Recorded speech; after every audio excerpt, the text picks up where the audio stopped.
चुनाव मंच पर हमारे साथ अब वो नेत्री मौजूद हैं जो अपनी बात बेबाकी से रखती हैं और अपनी पार्टी को बहुत बेहतरीन तरीके से डिफेंड करती हैं। अब हमारी कोशिश होगी कि जब इस चुनावी समर में राजनीतिक पारा हाई है तो उनसे वो तमाम सवाल पूछे जाएं और उम्मीद उसी बेबाकी की जाए। हमारे साथ राज्यसभा सांसद, राष्ट्रीय प्रवक्ता, शिवसेना उद्धव ठाकरे गुट प्रियंका चतुर्वेदी जी जुड़ चुकी हैं और मेरे साथ मेरे सहयोगी सचिन चौधरी भी हैं जो इस सेशन को मेरे साथ को होस्ट करेंगे।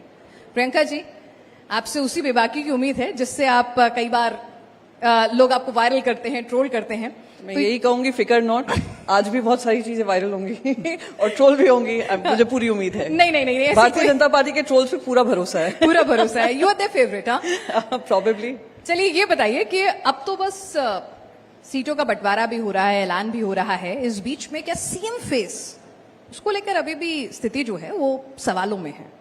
नहीं, आई डोंट थिंक ये सवाल अब ज्यादा मुख्यमंत्री के चेहरे का है जितना ज्यादा इम्पोर्टेंट सवाल ये हो गया है कि महाराष्ट्र की हित की बात कौन रख रहा है।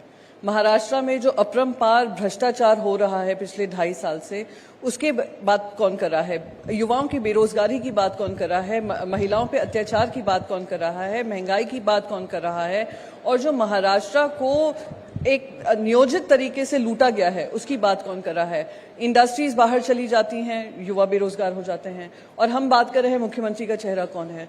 सबसे बड़ी जिम्मेदारी है कि महाराष्ट्र का शुभचिंतक कौन है। शुभचिंतक कौन है? ठीक है, बिल्कुल आपने सही कहा, आप मुद्दे उठाइए, आपका काम है और वही मुद्दे होने भी चाहिए आइडियली। लेकिन ये भी एक बड़ी सच्चाई है कि उद्धव जी ने जब इतनी बड़ी पुरानी एसोसिएशन को तोड़ा था और आइडियोलॉजिकली अपनी विचारधारा में भी तब्दीली कुछ हद तक कहें या मॉडिफिकेशन कह लीजिए, that would be a right word, तो किया था, तो उसकी वजह ये थी कि उनका कहना था बीजेपी ने धोखा दिया, चेहरा वो होने चाहिए थे, उनको मुख्यमंत्री पद नहीं मिला। तो एमवीए भी तो नहीं बना रहा ना उन्हें मुख्यमंत्री। ये अभी तक किस भरोसे से कह रहे हैं कि नहीं बनेंगे? डिक्लेयर हम नहीं कह रहे, फडणवीस जी कह रहे हैं कि डिक्लेयर करके दिखाएं। मैं फडणवीस जी की जवाब थोड़ी ना देने आई, वो तो हमारे साथ वो विपक्षी नेता हैं, वो गृह मंत्री हैं, वो डेप्यूटी चीफ मिनिस्टर है जिन्होंने महाराष्ट्र की जनता को वादा किया था मैं पुनः ये। फिर उन्होंने सवेरे 5 बजे एक ऐसी ओथ टेकिंग सेरेमनी की जहां पे 48 घंटे का उन्होंने रिकॉर्ड तोड़ा है मुख्यमंत्री बनने का। फिर घूम फिर कर पार्टियां तोड़ने के बाद जो उन्होंने कहा कि हाँ मैंने ये किया है, चक्की पीसिंग इंसान को अपने साथ डेप्यूटी चीफ मिनिस्टर बनाकर रखा है। तो मैं उनका सवाल का जवाब तो नहीं दे सकती हूँ क्योंकि उन्होंने जो बात कही वो सब गलत ही हुई है। तो एमवीए क्यों नहीं डिक्लेयर करा है उद्धव जी को चेहरा? कर दें तो फायदा होगा क्या? ऐसा है, मैंने आपको वैसे ही कह दिया है कि आप कोई भी सर्वे देख लीजिए, आप कोई भी पॉपुलैरिटी रैंकिंग्स देख लीजिए, उसी में स्पष्ट हो जाएगा कि किसके साथ जनता की सहानुभूति है, किसके साथ पूरा विश्वास है। तो मुख्यमंत्री का चेहरा अभी घोषित कर, और ये स्ट्रैटेजी के अनुसार है, यहाँ पे कोई खींचतान नहीं चल रही है जैसे हम देख रहे हैं महाझूठी गठबंधन में चल रही है। ये एक स्ट्रैटेजी अनुसार है कि हम लोग पहले एकजुट होकर ये लड़ाई लड़ लेते हैं, पहले सरकार बनने पे हम ये निर्णय लेंगे। और हमें उसमें, जैसे उद्धव साहब ने कहा है, जब उन्होंने ये कहा कि मेरे हिसाब से, मेरी पार्टी के हिसाब से एक चेहरा घोषित होना चाहिए, और फिर उन्होंने ये भी कहा कि हो सकता है कि अब ज्यादा जरूरी है कि हम महाराष्ट्र की लड़ाई लड़ें और इनको पहले बाहर करें, फिर हम कर लेंगे। पर पॉपुलैरिटी रैंकिंग्स देखिए, सहानुभूति देखिए, उसमें कहाँ उद्धव जी खड़े हैं, कहाँ बाकी सारे खड़े हैं, वो जग जाहिर है। नहीं प्रियंका जी, क्योंकि ये सवाल हमने महायुति के नेताओं को भी पूछा था जो उनकी साझा प्रेस कॉन्फ्रेंस हुई थी 8 दिन पहले, तो उनका कहना था कि ऑब्वियसली जब सरकार का फेस मुख्यमंत्री होता है तो एकनाथ शिंदे ही उनके अलायंस का फेस है, चुनाव के बाद वो मुख्यमंत्री तय करेंगे। लेकिन महाविकास आघाड़ी में तो उद्धव ठाकरे जी फेस थे और इस अलायंस का नेतृत्व उद्धव ठाकरे जी कर रहे थे, और उद्धव ठाकरे जी ने मांग की है। उनका कहना कि हमारे में से किसी ने मांग नहीं की कि मुझे बनाए या किसी और को बनाए। तो सवाल यहाँ पर है, तो उद्धव जी का, अगर उद्धव जी कह रहे कि 2.5 साल में उन्होंने बहुत अच्छा काम किया, कोरोना पीरियड में काम किया, महाविकास आघाड़ी को इंटैक्ट रखा, परिवार की तरफ रखा, तो फिर अगर चेहरा देंगे तो उससे फायदा होगा, ऐसा उद्धव जी का भी कहना है। नहीं, उद्धव जी ने बिल्कुल ये कहा था और ये हमारी पार्टी का मानना है, मैं कहीं इससे दो राय नहीं है। ये हम देखिए 3 पक्ष की लड़ाई है, 3 पक्ष एक साथ मिलकर लड़ रहे हैं, ये हमारा मानना है। पर सर्वेस के अनुसार भी हमारा मानना यह है कि अगर हम लीड करें ठीक रहेगा। पर अगर 2 हमारे साथ सत्ता पक्ष में हमारे पार्टी में है, अलायंस हैं, उनको लग रहा है कि स्ट्रैटेजी के अनुसार उनके पार्टी काडर को, उनकी पार्टी लीडरशिप के लिए ये इस समय पे घातक हो सकता है, तो हम उनका भी सम्मान करते हैं। हम ऐसे तो नहीं है ना कि मैं पुनः ये करेंगे पर जाकर फिर किसी और को बनाएंगे क्योंकि आपकी मजबूरी बन गई। सवाल वो तो ये भी उठा रहे हैं ना। नहीं, मैं देखिए एक सेकंड मैं बस एक यहाँ पे करेक्ट कर दूं। मैं यहाँ पर आप लोगों के साथ आप लोगों के सवाल का जवाब देने आई हूँ, ना महाझूठी गठबंधन के सवाल और उनके नैरेटिव को जवाब देने आई हूँ। मैं महाराष्ट्र का नैरेटिव रखेंगे और आपके मन में जो प्रश्न है हमारी अलायंस को लेकर मैं जरूर दूंगी। पर वो महाझूठी गठबंधन के 3 जो लोग हैं जो आपस में लड़ भिड़ रहे हैं, दिल्ली में रोज जा रहे हैं, अब तक उनका नहीं पता चला है कौन कितनी सीट पे लड़ रहा है। क्या आप मुझे बता सकते हैं बीजेपी कितनी सीट पे लड़ रही है? वो तो बैठक कर रहे हैं। क्या आप बता सकते हैं कितनी सीट पे लड़ रहे हैं? क्या आप बता सकते हैं एकनाथ शिंदे कितनी सीट पे लड़ रहे हैं? डिक्लेयर तो कर दी ना उन्होंने, 182 सीट डिक्लेयर तो कर दी ना। आप मुझे बता सकते हैं अजीत पवार जी कितने सीट पे लड़ रहे हैं? तो वही मैं कह रही हूँ, वो कह रहे हैं 182। क्या लिस्ट आ गई 182 की? नहीं आई अभी बातचीत चल रही है आज। तो बातचीत चल रही है ना। हमारे यहाँ पे हमने कह दिया 270 हमारा डिसीजन हो चुका है और कोई यहाँ पे खींचतान नहीं चल रहा है। हम डिक्लेयर कर देंगे, हम जनता के बीच जाएंगे, जनता का मुद्दा लेकर जाएंगे। पर आप ये कहेंगे कि वो लोग ऐसा आरोप लगा रहे हैं तो उनके आरोप का मैं जवाब देने। ठीक है प्रियंका जी, आप ही की पार्टी से जुड़ा एक सवाल पूछ लेती हूँ। एक और ठाकरे हैं जो चुनावी मैदान में उतरे हुए हैं। मैं बात कर रही हूँ यहाँ पे राज ठाकरे के बेटे अमित ठाकरे की। माहिम से चुनाव लड़ रहे हैं। उद्धव शिंदे सेना यहाँ चुनाव लड़ेगी या वॉकओवर देगी? मैं शिंदे सेना की तो बात नहीं कर सकती हूँ। हाँ। चलिए आप अपना, मैं अपनी पार्टी की बात कर सकती हूँ। हमने अपना कैंडिडेट डिक्लेयर कर दिया है कल। माहिम से कौन लड़ेगा, तो हम वो चुनाव लड़ रहे हैं। हम हर सीट लड़ रहे हैं और हम सीट लड़ेंगे। तो बस यही है। वॉकओवर किसी का वॉकओवर क्या ऐसा है कि कोई रिटन अग्रीमेंट है? वो हमारी एक ट्रेडिशनल सीट रही है माहिम, जो हमने जीती है और हम अपना कैंडिडेट वहां पे खड़ा। लेकिन पारिवारिक रिश्तों का लिहाज करते हुए कुछ उम्मीद, देखिए ऐसा है, देखिए ऐसा है, मैं आपको एक और चीज बताती हूँ। पारिवारिक की बात करें तो लोकसभा चुनाव अभी हुआ था, सुनेत्रा पवार जी और सुप्रिया सुले जी आपस में ही लड़े थे। किसने ये प्रायोजित किया था? भारतीय जनता पार्टी ने प्रायोजित किया था। तो अब जब 2 अलग अलग पार्टी में लड़ रहे हैं, सरनेम एक है, परिवार है, पर अलग अलग पार्टी में लड़ रहे हैं, अलग अलग सोच के हिसाब से लड़ रहे हैं, तो लड़ाई हो रही है। हम किसी को रोकेंगे नहीं, किसी को खींचेंगे नहीं, पर हम अपनी पूरी मेहनत, शिद्दत और सच्चाई के साथ और निष्ठा के साथ ये लड़ाई लड़ रहे हैं। नहीं, उन्हें उम्मीद है कि वर्ली में जिस तरह से पिछले चुनाव में आदित्य जी को सपोर्ट किया था एमएनएस ने, तो कम से कम उसका एक अब जो है उसका एक बदला चुकाया जाए या उसका एहसान चुकाया जाए। नहीं, ऐसा कोई रिटर्न गिफ्ट एक्सपेक्टेशन से कुछ काम करें तो ये सही नहीं होता ना। अगर आपने निर्णय लिया, ठीक है, आपने अच्छा निर्णय लिया, आपने बुरा निर्णय लिया, जो भी आपने निर्णय लिया, पर उसके हिसाब से आप कोशिश करें तो ये कहीं ना कहीं मैं मानती हूँ। और ज्यादा इंपॉर्टेंट बात ये है, 2019 में हमारी पार्टी को तोड़ने का काम नहीं हुआ था। संविधान को साइड में रखकर, प्रजातंत्र के उसूलों को साइड में रखकर, एनसीपी और शरद पवार जी और अजीत पवार जी का वो नहीं हुआ था, युति में लड़े थे सब। यहाँ पर एक बहुत अलग परिस्थिति है। उस समय पे हमारी उम्मीद ये थी कि मनसे एक ऐसी, क्योंकि मनसे को लेकर राज ठाकरे जी जो बात करते हैं, महाराष्ट्र की बात करते हैं, ये आई थिंक हर महाराष्ट्रवासी की उम्मीद थी कि वो बात करेंगे कि किस तरीके से संविधान को दरकिनार किया जा रहा है, कैसे 2 राज्य स्तर की पार्टी जो महाराष्ट्र के हित की बात करती थी, केंद्र में भी और राज्य में भी, आप उनके बारे में कहेंगे कि ये जो हो रहा है सरासर गलत हो रहा है। महाराष्ट्र में लगातार लूट मची हुई है। कॉन्ट्रैक्टर मंत्री हैं, चीफ मिनिस्टर नहीं है, कॉन्ट्रैक्टर मिनिस्टर हैं वो, उनके ऊपर कुछ बात करेंगे। महिलाओं पे हो रहे अत्याचार पे बात करेंगे। बदलापुर की घटना को लेकर वो एक बड़ा मुहिम बनाते, पर अनफॉर्चुनेटली वो फेल हुए हैं उसमें। और उन्होंने जो निर्णय लिया 2019 में और तो 2024 में, हमारी परिस्थितियां बदली हैं।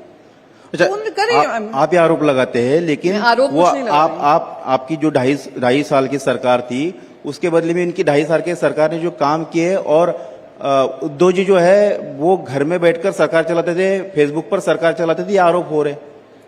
देखिए, आप भी इतने सालों से महाराष्ट्र कवर कर रहे हैं, आप मुझे बताइए कि कोविड के कार्यकाल में क्या प्रधानमंत्री भी अपने घर से बाहर निकले थे?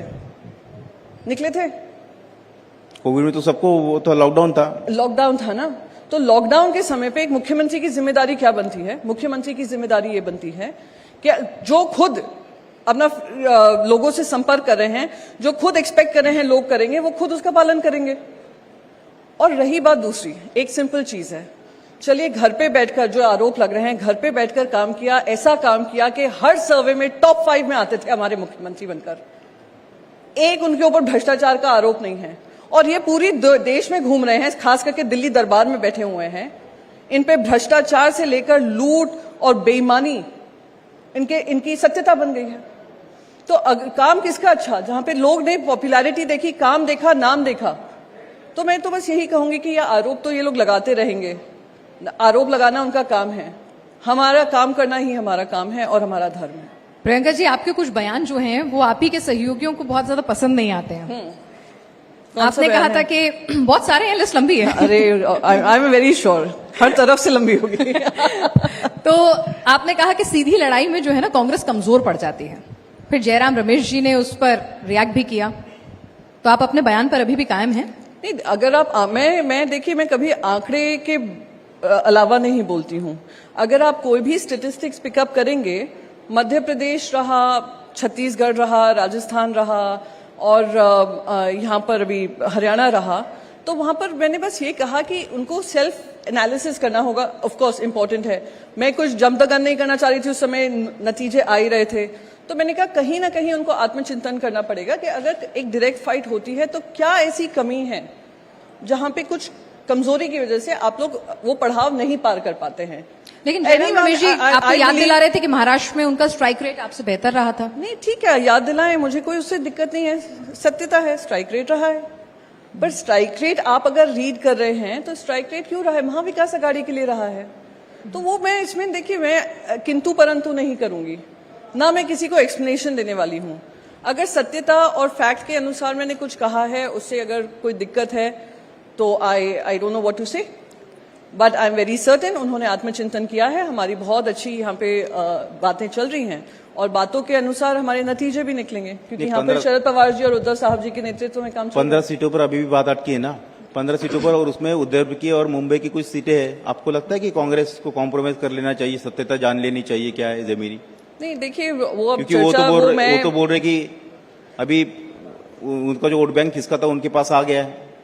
नहीं, देखिए जो भी होगा, मैंने जैसे कहा, एक ऐसे माहौल में हो रहा है जब बेबाकी से एक दूसरे से चर्चा हो रही है, निष्कर्ष निकल रहा है, हो सकता है डिसेंट हो, पर डिसीजन जरूर होगा।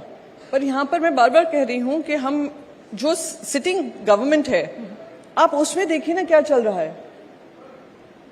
तो वहां पे अगर सामने महाराष्ट्र के सामने हमें एक ऐसा पक्ष रखना है जो महाराष्ट्र के हितों को रख पाएगा, हो सकता है थोड़ा समय लगे, पर हम बहुत कॉन्फिडेंट हैं कि ये रिजॉल्व आज शाम तक हो जाएगा। और हम लोग, बड़ा भाई कौन होगा? हम लोग लिस्ट हमारे यहाँ पे कोई बड़ा भाई नहीं, हम खुद विवेकानंद जी ने कभी ये नहीं कहा all my big brothers and small sisters, Vivekananda ji ने कहा all my brothers and sisters. चलिए, बड़ा भाई कोई नहीं, लेकिन प्रियंका चतुर्वेदी का फेवरेट नेता कौन है आजकल? ये बहुत एक्चुअली यही तो प्रॉब्लम है आजकल क्लिप्स काटने में। किसी ने वो 1 घंटे का पॉडकास्ट देखा है? किसी ने नहीं देखा होगा। और मैं ये खुली चुनौती देती हूँ, जो ये क्लिप बांट रहे हैं वो खुली चुनौती देती हूँ। और एक तो वो वर्ड फेवरेट भी नहीं था, ये भी कह दूं। अच्छा, वो फेवरेट नहीं था। मुझसे पूछा गया who is the greatest politician, मैंने कहा मेरे ध्यान में कोई नहीं आता है।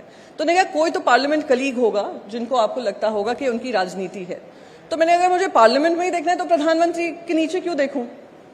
प्रधानमंत्री का नीचे देखना है। पर किसी ने, मैं अभी भी खुली चुनौती देती हूँ, किसी ने वो 1 घंटे का क्लिप नहीं देखा है पर वायरल जरूर किया है।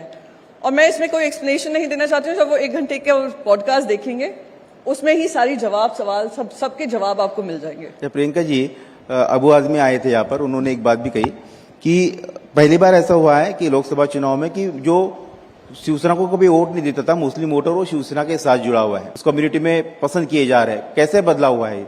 तो गलत क्या है? अगर कोई रोल मॉडल बन रहे हैं और वो एक ऐसे विजनरी नेता बन रहे हैं जिन्होंने महाराष्ट्र के हितों को आगे रखा, निडर होकर इस बेईमान सरकार के पुर्जे खोले, बेईमानी सामने की, जो लूट हो रहा है उसको सामने रखा, जो मुंबई शहर को पूरा अदानी शहर बनाने की काम हो रहा है उसको सामने रखा, ऐसे निडर निर्भीक नेता को अगर कोई फॉलो करता है तो आपत्ति क्या होनी चाहिए? क्या मैं मानती हूं, क्या मुसलमान हमारे देश के सिटीजन्स नहीं हैं? हमारे सिटीजन्स हैं या नहीं हैं? लेकिन आपका जो हिंदुत्व है उसको लेकर तो सवाल उठाए जा रहे हैं तो बीजेपी की तरफ से कि भाई अब आपका जो है आपके रैली में हरे झंडे लहराए जाते हैं, आपका अब भगवाकरण नहीं, आपका हराकरण हो गया है। मैं आपको एक बात बताऊं, हिंदू धर्म में भी हरे रंग की बहुत ही मान्यता है, ये ध्यान रखिएगा। ऐसे मत हमारे रंगों को बांट दीजिएगा। हिंदू धर्म में सबसे पहले अगर बुद्ध की किसी को दशा हो तो यही कहा जाता है हरी चीज आप डोनेट करिए। कहा जाता है कि नहीं कहा जाता? चलिए, हरे रंग को करीब लाकर अपनी दशा और दिशा जो है राजनीतिक तौर पर कम से कम उद्धव जी ने सुधारने की कोशिश जो है वो की है और वहां से भी प्यार भरपूर मिल रहा है। प्रियंका जी, आप चुनाव मंच पर आई, हमारे साथ इस चर्चा में शरीक हुई, आपका बहुत बहुत शुक्रिया। Thank you so much. Thank you.